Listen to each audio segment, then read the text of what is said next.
Di negeri Kusnia Malebari, Nabi Adam bersama para putra sedang membicarakan sang istri, yaitu Siti Hawa, yang kali ini sedang mengandung untuk ke-13 kalinya.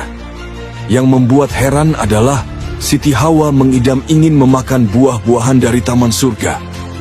Dalam pembicaraan itu, Sayyidina Qabil sang putra sulung juga menyampaikan keluhan yang selama ini dipendam dalam hati, yaitu tentang peraturan Nabi Adam dalam menikahkan putra-putrinya. Sayyidina Qabil lahir bersama Siti Aklimah, sedangkan Sayyidina Habil lahir bersama Siti Damimah. Namun, Sayyidina Qabil yang berwajah tampan ternyata dinikahkan dengan Siti Damimah yang berwajah jelek, sedangkan Sayyidina Habil yang berwajah jelek ternyata dinikahkan dengan Siti Aklimah yang berwajah cantik. Selama ini Sayyidina Qabil selalu memendam kekecewaan dalam hati, namun sekarang ia tidak tahan lagi dan menyampaikan rasa kesalnya itu kepada sang ayah. Nabi Adam menjelaskan bahwa peraturan tersebut ditetapkan dengan pertimbangan bahwa Sayyidina Qabil dan Siti Aklimah lahir bersama, maka mereka berasal dari satu benih yang sama, sehingga tidak baik jika dinikahkan. Sayyidina Qabil kecewa dengan jawaban sang ayah. Ia lalu pamit undur diri meninggalkan pertemuan. Nabi Adam kembali membicarakan kehamilan Siti Hawa. Dulu mereka berdua telah melanggar larangan Tuhan yang Maha Kuasa, sehingga harus dikeluarkan dari taman surga. Kini Siti Hawa sedang mengandung dan merindukan kelezatan buah-buahan dari tempat yang serba indah itu. Putra ke-6 bernama Sayyidina Sis mengajukan diri untuk mewujudkan idaman sang ibu. Nabi Adam sangat yakin pada kemampuan Sayyidina Sis dan memberikan restu kepadanya untuk berangkat. Nabi Adam masuk ke dalam puri dan disambut Siti Hawa. Kepada sang istri, ia menceritakan jalannya pertemuan di mana Sayyidina Sis bersedia mengusahakan terwujudnya buah-buahan dari taman surga. Ia juga menceritakan kekecewaan Sayyidina Qabil karena beristrikan Siti Damimah yang buruk rupa. Siti Hawa mengungkit cerita masa lalu di mana antara dirinya dan sang suami pernah berselisih paham mengenai tata cara perkawinan putra-putri mereka.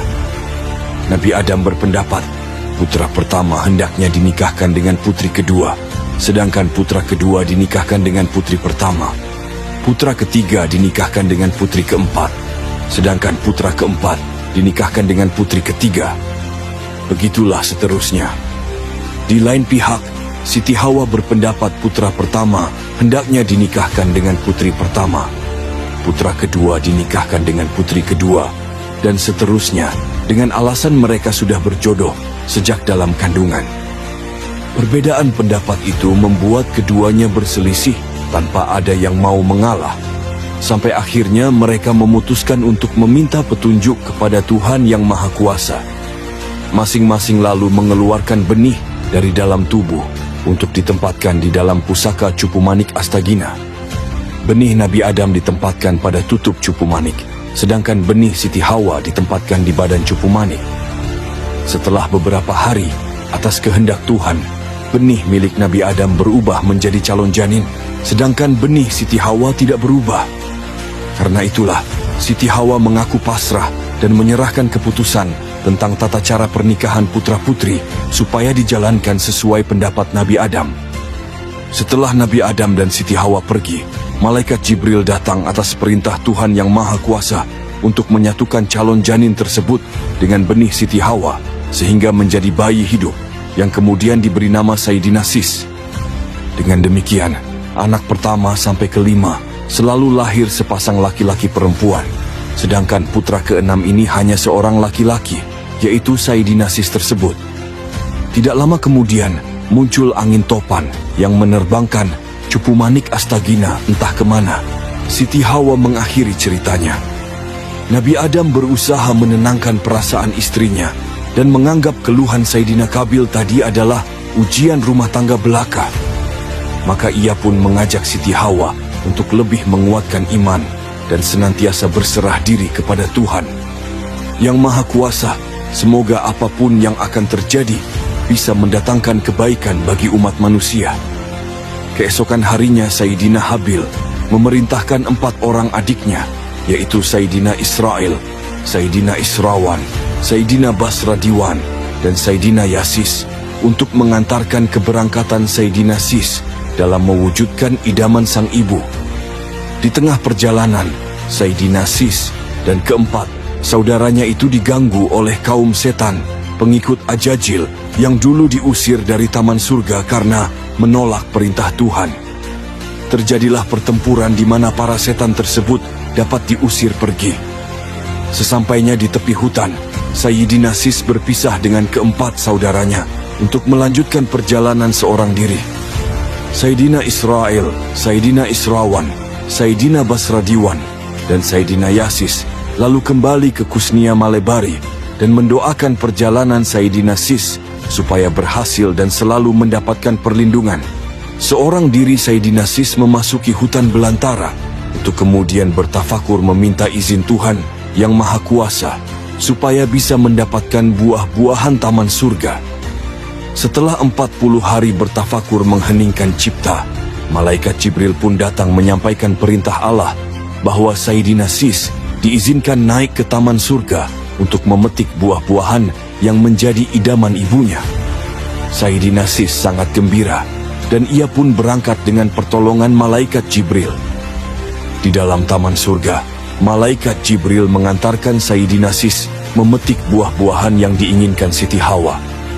Setelah dirasa cukup, malaikat Jibril kemudian menyampaikan keputusan Allah yang kedua, yaitu menikahkan Sayyidina Sis dengan seorang bidadari bernama Dewi Mulat. Malaikat Jibril menyampaikan kehendak Allah bahwa kelak Sayyidina Sis akan menurunkan manusia-manusia utama, dan sebagian di antaranya akan menjadi nabi dan raja. Maka itu, yang menjadi istri Sayyidina Sis haruslah wanita utama pula. Sayyidina Sis sangat bersyukur. Ia kemudian membawa Dewi Mulat turun ke dunia dan membangun rumah tangga di Kusnia Malebari. Buah-buahan dari taman surga pun dipersembahkan kepada Siti Hawa yang menerimanya dengan sukacita. Setelah tiba saatnya, Siti Hawa pun melahirkan sepasang putra-putri seperti biasa. Nabi Adam memberi nama putra-putrinya itu, masing-masing Sayyidina Kayu Maras dan Siti Indun Maras. Pada suatu hari, Sayyidina Kabil datang menemui Sayyidina Habil di rumahnya untuk meminta supaya Siti Aklimah diceraikan dan diserahkan kepadanya. Sayyidina Habil sebenarnya sangat menyayangi kakak sulungnya, namun ia juga tidak berani melanggar keputusan sang ayah. Merasa tersinggung, Sayyidina Kabil menantang Sayyidina Habil untuk mengadakan kurban. Barang siapa yang diterima sesajinya, maka dialah yang berhak memperistri Siti Aklimah. Sayyidina Habil bersedia menuruti tantangan itu dengan harapan sang kakak bisa mendapatkan petunjuk Tuhan supaya sadar. Maka kedua bersaudara itu lantas mempersiapkan sesaji masing-masing. Karena Sayyidina Kabil seorang petani, maka kurban yang ia sajikan pun berwujud hasil bumi, seperti buah-buahan dan palawija. Namun karena ia bersifat kikir, maka yang dipilih adalah buah-buahan dan palawija yang buruk, sedangkan yang baik disisihkan untuk dijual dan dipakai sendiri. Sementara itu Sayyidina Habil seorang peternak, maka ia pun mengorbankan hewan-hewan peliharaannya. Karena ia bersifat murah hati dan penuh iman, maka yang dipilihnya sebagai sesaji adalah hewan-hewan yang terbaik pula.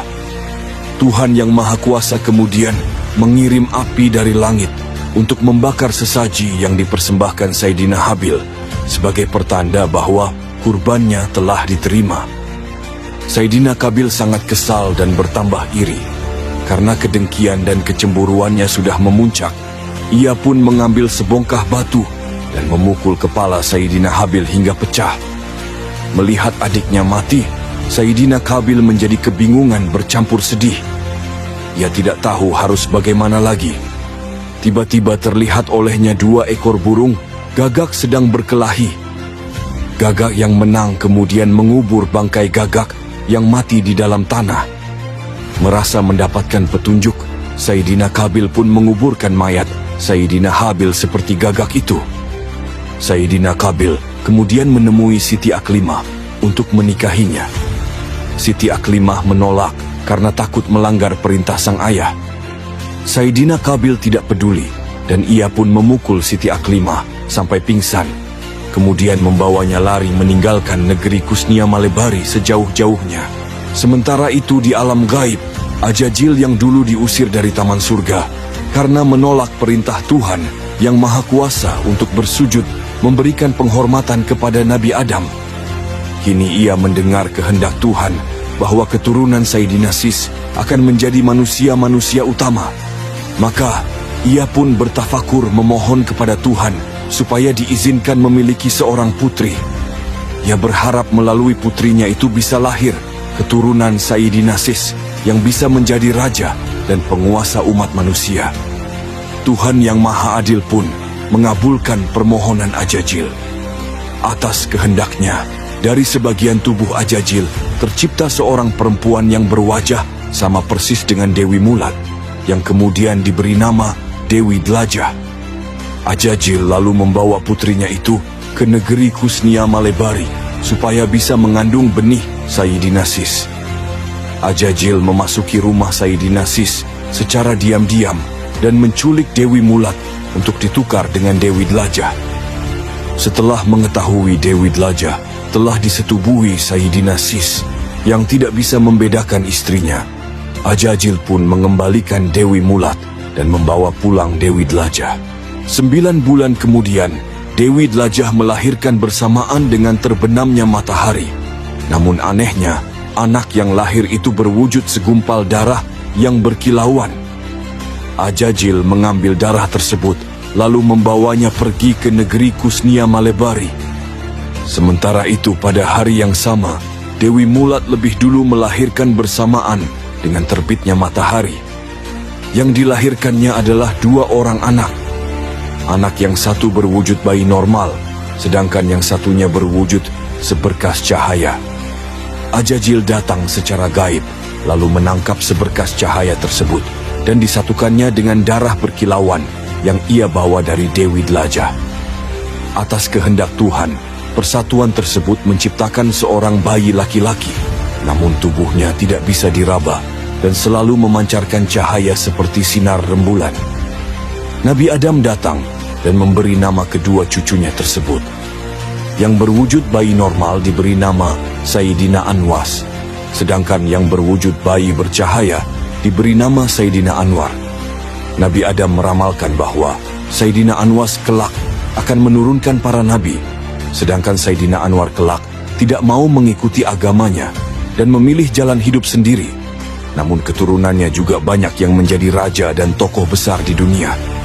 Hal ini membuat Sayyidina Sis bimbang dan menyerahkan diri sepenuhnya kepada takdir Allah.